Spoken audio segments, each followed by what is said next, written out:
Chine, nous découvrons une manière de voir le monde. Et pour certains d'entre nous, c'est un héritage relevant de l'intime, ce que Elie Wiesel appelait un compagnon de route.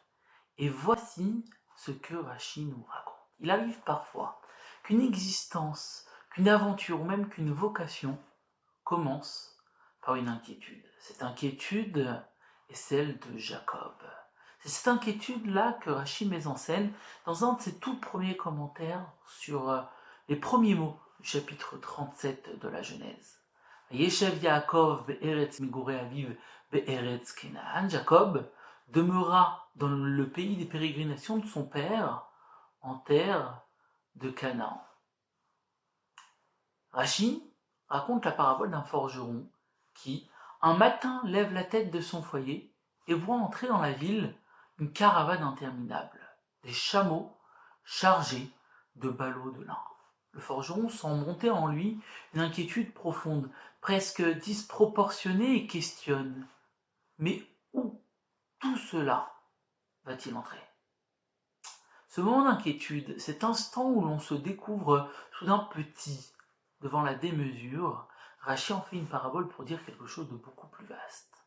Jacob, lui aussi, se retrouve face à une quantité qui le dépasse. La Torah vient d'énumérer dans le chapitre 36 un à un les nombreux rois, chefs et descendants d'Ésaü. Une liste longue, presque interminable, qui donne l'impression d'une force compacte, difficile à affronter. Rachid explique que Jacob, voyant cette succession de noms, réagit exactement comme ce forgeron devant cette caravane de lin. Il s'étonne et dit: mais qui peut gérer tout cela? Comment faire face à un ensemble aussi important? Mais que dit Rachid? Que nous dit Rachid? La question que Rachid met au centre est finalement très simple. Comment fait-on face à quelque chose qui nous dépasse? Que fait-on quand le poids, la quantité, l'ampleur de ce qui se présente à nous paraît trop grand? Il y a quelques jours, à l'occasion du 213e anniversaire de décès du grand rabbin David Sinsheim, premier grand rabbin de consistoire central, j'ai relu quelques passages de son ouvrage intitulé Le butin de David.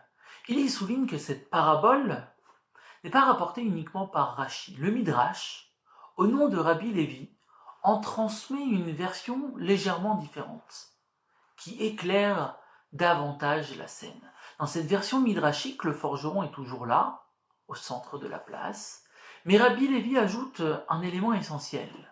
En face de l'atelier de ce forgeron se trouve un second atelier, celui de son fils.